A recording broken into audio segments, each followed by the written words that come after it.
এবার আসি হজের পটভূমি নিয়ে একটু আলোচনা করি। নবী করিম সাল্লাল্লাহু আলাইহি ওয়াসাল্লাম হলেন 1,24,000 পয়গম্বর নবী রাসূলদের ভিতরে সর্বশ্রেষ্ঠ নবী এবং রাসূল। তারপরে কিছু জলিলুল কদর মর্যাদা সম্পন্ন পয়গম্বর নবী রাসূল রয়েছেন, যাদের মধ্যে একজন হলেন হযরত ইব্রাহিম আলাইহিস সালাতু ওয়াস সালাম। আল্লাহ তাআলা তাকে নির্দেশ প্রদান করলেন, ইব্রাহিম আমার ঘর বাইতুল্লাহ নির্মাণ করো। যে ঘটনা কোরআনে কারীমের ভিতরে বর্ণিত হয়েছে, ইব্রাহিম আলাইহিস সালাতু ওয়াস সালাম পুত্র ইসমাঈল আলাইহিস সালাতু ওয়াস সালামকে সাথে নিয়ে বাইতুল্লাহ নির্মাণ কাজ সম্পন্ন করলেন। সংক্ষেপে বলছি, সময় স্বল্পতার কারণে। বাইতুল্লাহ নির্মাণ কাজ সম্পন্ন হওয়ার পরে ইব্রাহিম ইসমাঈল আল্লাহর কাছে দোয়া করলেন, আল্লাহ আপনার নির্দেশ মোতাবেক বাইতুল্লাহর কাজ কমপ্লিট। আল্লাহ রাব্বুল আলামিন বলেন, ওয়াআযিন ফিন্নাস বিল হাজ্জি ইয়াতুকা রিজালাও ওয়া আলা কুল্লি যামিরি ইয়াতিনা মিন কুল্লি ফাজ্জিন আমিক। আল্লাহ রাব্বুল আলামিন বলে, ইব্রাহিম ওয়াআযিন ফিন্নাস, লোকদের ভিতরে, মানুষদের ভিতরে, বিশ্ববাসীর মধ্যে আমার পক্ষ থেকে তুমি এলান করে দাও, এই বাইতুল্লাহর হজ বরত পালন করার জন্য তুমি ঘোষণা করে দাও। ইব্রাহিম আলাইহিস সালাম বলেন, আল্লাহ আমি এমন একটা জায়গায় অবস্থান করছি যেখানে জনমানবহীন, লোকালয় শূন্য, মানুষজন তো কেউ নাই, আমি আর আমার ছেলে ইসমাইল। লোকালয় পরিপূর্ণ, জনবসতি যেখানে, মানুষ যেখানে বসবাস করে, সে পর্যন্ত আমার কথা বিশ্ববাসীর কাছে আমার এই আওয়াজ কিভাবে পৌঁছবে? তখন কি এই তথ্য প্রযুক্তি, এই মিডিয়া ছিল? এখন আপনি চাইলে মিডিয়ার মাধ্যমে সেকেন্ডের ভিতরে আপনার চেহারাটা বিশ্ববাসীর ভিতরে আপনি ছড়িয়ে দিতে পারেন একটা কথা। তখন এই প্রযুক্তি ছিল না। ইব্রাহিম আলাইহিস সালাম যখন বললেন, আল্লাহ রাব্বুল আলামিন তখন বলে, ইব্রাহিম তোমার দায়িত্ব হলো এলান করা, ঘোষণা করা, আমি আল্লাহ রাব্বুল আলামিন এখন যত মানুষ পৃথিবীতে আছে, কিয়ামত পর্যন্ত যত মানুষ পৃথিবীতে আসবে এবং যাদের তাকদীরে, কপালে, ভাগ্যলিপিতে হজ রয়েছে, আমি তাদের কর্ণকুহুরে তোমার এই আওয়াজ আমি আল্লাহ পৌঁছাইয়ে দেব। সুবহানাল্লাহ। শুধু তাই না, মুফাসসিরিনে কেরামগণ লিখেছেন, তোমার দায়িত্ব হলো ইব্রাহিম এলান করা, ঘোষণা করা, আলমে আরোহা, রূহের জগতে যত আল্লাহ পাকের বান্দা রয়েছে তাদের কর্ণকুহরে এই এলান পৌঁছিয়ে দেব, এবং যাদের কপালে নসিবে হজ আছে তারা প্রত্যেকে তোমার এই এলান শোনার পরে বলবে, লাব্বাইক আল্লাহুম্মা লাব্বাইক, তোমার এই আওয়াজে সাড়া দেবে।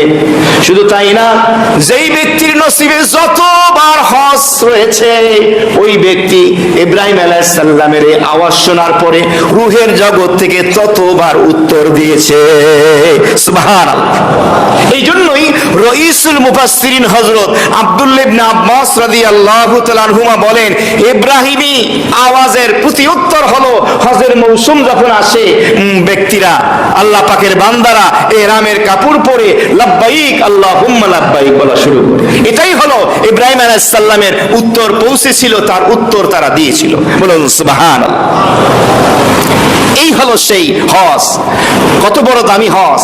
সহিহ বুখারী মুসলিমের হাদিস, আবু হুরায়রা রাদিয়াল্লাহু তাআলা আনহু বর্ণনা করেন, মান হাজ্জা লিল্লাহ, কোন ব্যক্তি আল্লাহ রাব্বুল আলামিনের সন্তুষ্টির জন্য হজ ব্রত পালন করলো, দুনিয়ার মানুষকে দেখানোর জন্য না, নামের আগে পরে হাজি আল হাজ যুক্ত করার জন্য নয়।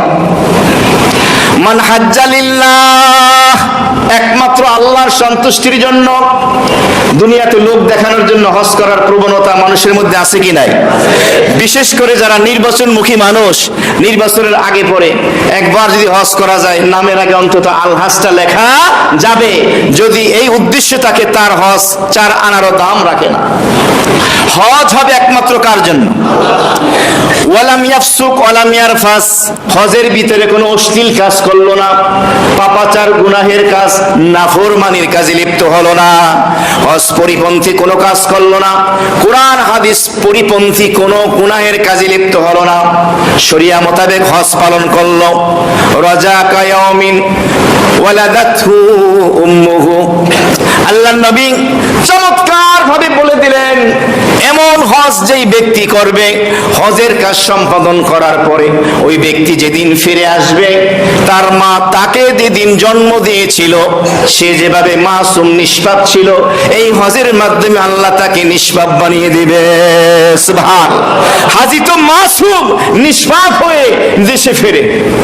এমনিভাবে সহিহ বুখারীর বর্ণনা, আবু হুরায়রা রাদিয়াল্লাহু তাআলা আনহু বর্ণনা করেন, আল উমরাতু ইলাল উমরা কাফারাতুন লিমা বাইনাহুমা, এক ব্যক্তি উমরা পালন করলো, আবার কিছুদিন মাঝখানে গ্যাপ দিল, আবার ওই ব্যক্তি উমরা পালন করলো, এই দুই উমরার মাঝখানে যতগুলা গুনাহ হবে আল্লাহ তাআলা এই উমরার বদৌলতে সকল গুনাহগুলি মাফ করে দিবে।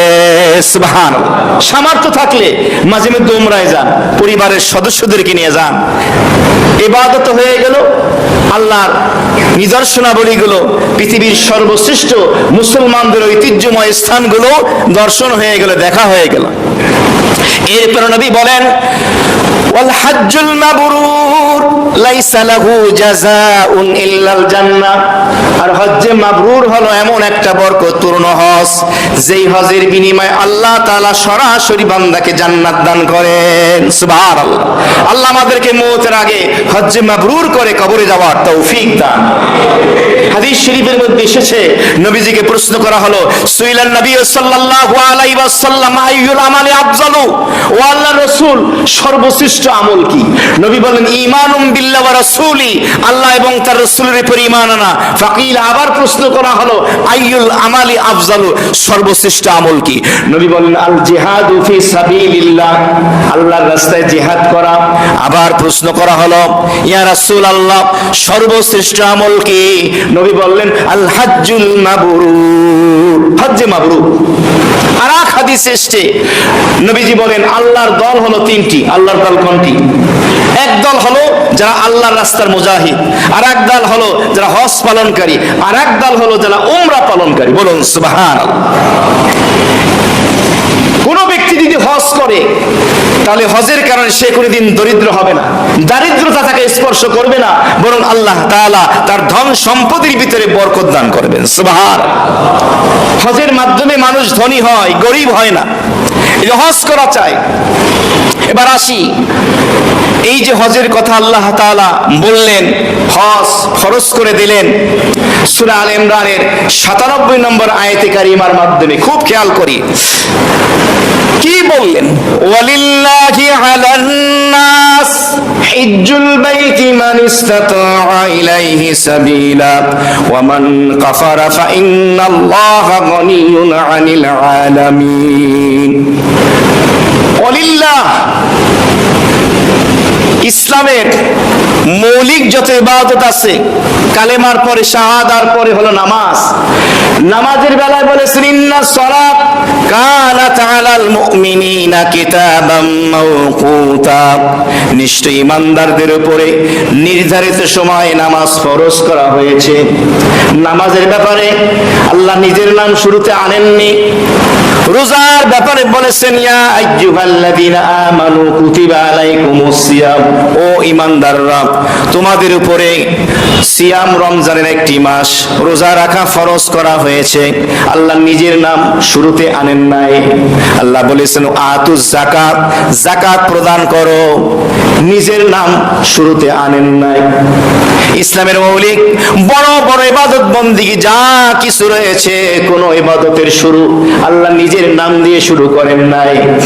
একমাত্র হজ হলো এমন একটা বরকতপূর্ণ মর্যাদা সম্পন্ন ইবাদত, যেই ইবাদত আল্লাহ শুরু করেছেন ওয়ালিল্লাহি আলান নাস, শুরুতে আল্লাহ নিজের নামটা নিয়ে আসছেন হজের বেলায়।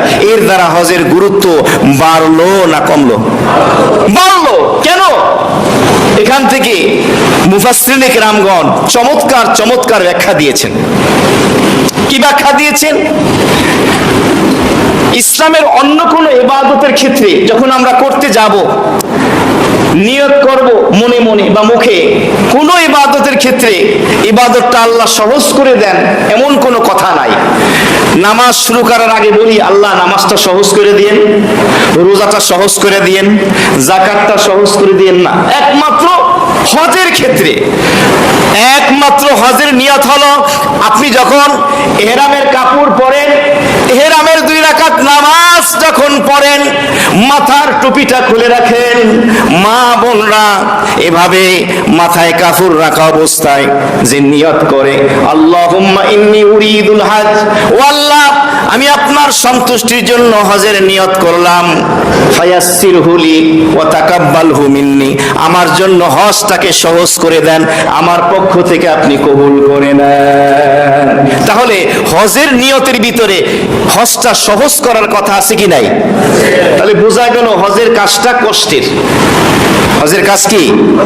অনেকে আছে যে হজ করব আর একটু বয়স হোক, শেষ বয়সে গিয়ে হজ করব, এরপরে দাড়ি রাখবো, মেয়েটাকে বিয়ে দিয়ে নেই, ছেলেটাকে একটু গুছাইয়া দেই, বাড়ির কাজে হাত দিছি, রিটায়ার্ড করে নেই, অবসরপ্রাপ্ত হওয়ার পরে হজ করব। আপনি যে বাঁচবেন আগামীকাল পর্যন্ত কোনো গ্যারান্টি আছে? আর হজ ফরজ হয়ে গেলে এই ফরজ আর রহিত হওয়ার সুযোগ আছে না। মেয়ে দিয়ে দেবেন, ছেলের ব্যবসাটা গুছাইয়ে দেওয়া, চাকরি দিয়ে দেওয়া, বাড়ির কাজ, জমিনের কাজ, এগুলো হজে না যাওয়ার কোনো কারণ নয়। এটাকে উজরে মাকুলি সঙ্গত, শরীয়ত সঙ্গত কারণ বলা হয় না। এই কারণে আপনি হজকে বিলম্বিত করতে পারবেন না, গুনাহগার হবেন। যখনই হজ ফরজ হবে আপনাকে সাথে সাথে সেই হজের কাজ সম্পাদন করতে হবে। আর হজ এটা বৃদ্ধ বয়সে করার কাজ নয়। দেখেছি আমরা আরাফার ময়দানে, মিনা মুজদালাফায় বয়স্ক হাজীদের কি অবস্থা, বাথরুমে ঢোকার পরে এহরামের কাপড় পেশাব দিয়ে পায়খানা দিয়ে নাপাক করে ফেলেছে। আর হজের কাজ ঠিক মতো করতে পারে না, একজন আর একজনটা দেখে দেখে পড়ে, যেমন ঈদের নামাজ দেখে দেখে পড়ে, এইভাবে করে। আমাদের বাঙালিদের প্রবণতা হলো ট্রাভেলসে টাকা জমা দিয়েছি, মুআল্লিমকে টাকা ধরিয়ে দিয়েছি, বাস হজ করে দেবে। হজ কি ট্রাভেলস করবেন? আপনি করবেন? হজ তো আমাকে করতে হবে, সে আমাকে সেবা দিবে, এটা তো আমার না। আছে নিজের ব্যক্তিগত কোনো প্রিপারেশন, প্রস্তুতি, না আছে হজের কোনো প্রশিক্ষণে অংশগ্রহণ, নিজেকে অনেক কিছু মনে করে। যারা শরীয়তের মাসালাগুলো ভালোভাবে জানেন, বুঝান, না আছে তাদের সাথে সম্পর্ক, তাদের কাছে গিয়ে না বোঝা। মাশাআল্লাহ অনেক ভাইরা আছেন হজের প্রশিক্ষণে অংশগ্রহণ করেন, আবার আমার কামরা এসে পার্সোনাল ভাবে বলেন হুজুর আমাকে একটু হাতে কলমে দেখিয়ে দেন, আমি আবার সুন্দর করে সংক্ষেপে তাকে দেখিয়ে দিই। হজের প্রিপারেশন নিতে হবে। হজ এটা যৌবনের আমল, যদি না করে থাকেন উপায় নেই, এখন করেন। এই জন্য আল্লাহ তাআলা বললেন ওয়ালিল্লাহি আলান নাসি হিজ্জুল বাইতি মান ইসতাতা ইলাইহি সাবিলা। ও আমার বান্দারা, হজ কিন্তু অনেক কষ্টের আমল। যখন শুরু হয় হজের মূল কাজ জিলহজের 8 তারিখ, মিনার ময়দানে জোহরের নামাজের মাধ্যমে আনুষ্ঠানিকতা শুরু হয়, কিন্তু আপনাকে নিয়ে যাবে ভিড় এড়ানোর জন্য 7 তারিখ আসরের পরে, জোহরের পরে বা মাগরিব ইশার পরে। এই যে আপনি গেলেন ইহরামের কাপড় পরে, এরপরে আরাফার ময়দানে, মুজদালাফার ময়দানে, জামারায় পাথর, এই 3-4 দিন যে কি অমানবিক কষ্ট পরিশ্রম হয়, এই কষ্ট দ্বারা আমি অন্য কিছু বুঝাচ্ছি না, শারীরিক কষ্ট বুঝাচ্ছি না। ঠিক মতো খাওয়া মনোপুত না, বাথরুম না, গোসল না, বিশ্রাম। হাজির চেহারা পাগলের মতো হয়ে যায়, কোনো কিছু কাটতে পারে না। ইহরামে নিষেধাজ্ঞা শুরু হয়ে গেছে, অনেক পরিশ্রম, অনেক জায়গা হাঁটতে হয়। তো এই যে পরিশ্রম এবং কষ্ট হজে আসবে, এটা জানেন কে? এই জন্য আল্লাহ বললেন শুরুতেই অলিল্লাহ, এই আমার বান্দারা, আমার নবীর উম্মতেরা, হজ কিন্তু অনেক কষ্টের কাজ। কোন ইবাদতের শুরু আমার নাম দিয়ে করি নাই, একমাত্র হজের ক্ষেত্রে আমার নাম নিয়ে আসছি। আমার জন্য এতটুকু কষ্ট তুমি করতে পারবা না? বান্দা বলে আল্লাহ আপনি যেহেতু বলতেছেন আপনার জন্য আমার জীবন আমি উৎসর্গ করে দিলাম। সুবহান আল্লাহ নিজের নাম এনে সহজ করে দিলেন যে আমার জন্য এই কষ্ট উঠাবা। বান্দা আল্লাহর জন্য কষ্ট করতে কি আছে? রাজি আছে। আরেকটি উত্তর দেওয়া হয়, আপনি যখন হজে যাবেন, আপনাকে যদি কেউ প্রশ্ন করেন কোথায় যাচ্ছেন, কবে, তখন আপনি তার উত্তরে বলবেন আল্লাহ তাআলা মেজবান হয়ে আমাকে দাওয়াত দিয়েছেন, আমি আল্লাহর ঘরের মেহমান, আল্লাহর মেজবান, আমি আল্লাহর সাথে দেখা করতে যাচ্ছি। বলুন সুবহানাল্লাহ। কি চমৎকার এক ব্যাখ্যা। এই জন্য হজের ইবাদতের ক্ষেত্রে আল্লাহ নিজের নাম এনেছেন। এরপর আল্লাহ বলেছেন ওয়ামান কাফারা, যেই ব্যক্তি কুফরি করল, ফা ইন্নাল্লাহা গনিয়ুন আনিল আলামিন, নিশ্চয়ই আল্লাহ তাআলা সকল জাহান থেকে, সকলের থেকে অমুখাপেক্ষী, তিনি কারো মুখাপেক্ষী নন। এই আয়াতে কারিমা নবী করিম সাল্লাল্লাহু আলাইহি ওয়াসাল্লাম সাহাবায়ে কেরামের মাঝে তেলাওয়াত করলেন। হুযাইল গোত্রের এক ব্যক্তি দাঁড়িয়ে জিজ্ঞেস করলেন, ইয়া রাসূলুল্লাহ, কোন ব্যক্তি যদি হজ না করে সে কি কাফের হয়ে যাবে? নবীজি তার উত্তরে বললেন, কোন ব্যক্তির উপরে হজ ফরজ হলো, এরপরও সে যদি ফরজ হজ না করে, ফরজ হজ করার প্রতি গুরুত্ব আরোপ যদি না করে, হজ না করার যে শাস্তি এটাকে সে যদি ভয় না করে, এমনি ভাবে হজ করলে যে সওয়াব নেকি আছে এর প্রতি সে যদি প্রত্যাশী আকাঙ্ক্ষী না হয়, এই লোকটা কাফের হয়ে যাবে। তার মানে হজের ফরজকে যে অস্বীকার করবে, ইনকার করবে, সে কাফের হয়ে যাবে। সফাতুত তাফসীর গ্রন্থের ভিতরে এসেছে, রইসুল মুফাসসিরিন আব্দুল্লাহ ইবনে আব্বাস রাদিয়াল্লাহু তাআলা আনহু তিনি বলেন, মান জাহাদা ফরিজাতাল হজ ফাকাদ কাফারা, যে হজের ফরজকে অস্বীকার করলো ওই ব্যক্তি কাফের হয়ে গেল। আল্লাহু গনিয়ুন আন, এবং হজের ফরজ নিয়ে, হজ নিয়ে যারা কটাক্ষ করে, সমালোচনা করে, ওই লোকটাও কাফের হয়ে যায়। বলেন নাউযুবিল্লাহি মিন যালিক। অনেক কপাল পোড়া আছে না, বলে যে হজ করতে অনেক টাকা লাগে, এটা কেমন ইবাদত, হজের সমালোচনা করাও কুফরি। সর্বশেষ হাদিস শরীফের মধ্যে এসেছে, আব্দুল্লাহ ইবনে আব্বাস রাদিয়াল্লাহু তাআলা আনহুমা বর্ণনা করেন, আন্নাল আকরা ইবনে হাবিস রাদিয়াল্লাহু আনহু সাআলান নবী সাল্লাল্লাহু আলাইহি ওয়াসাল্লাম, আকরা ইবনে হাবিস নবীজির এক সাহাবী নবীজির দরবারে হাজির হয়ে প্রশ্ন করলেন, ফাকাল ইয়া রাসূলুল্লাহ, ও আল্লাহর রাসূল, আল হাজ্জু ফি কুল্লি সানাতিন আও মাররাতান ওয়াহিদা, হে আল্লাহর রাসূল, হজ কি প্রত্যেক বছরই ফরজ নাকি একবার? ফাকাল নবী সাল্লাল্লাহু আলাইহি ওয়াসাল্লাম মাররাতান ওয়াহিদা, নবীজি বললেন, বাল মাররাতান ওয়াহিদা, জীবনে মাত্র একবার হজ ফরজ। ফরজ, হজ ফরজ জীবনে কয়বার? একবার। ফামান জাদা ফাহুয়া তাতাউউন, কোন ব্যক্তি যদি একবারের অধিক হজ করে তাহলে এটা তার জন্য নফল হবে।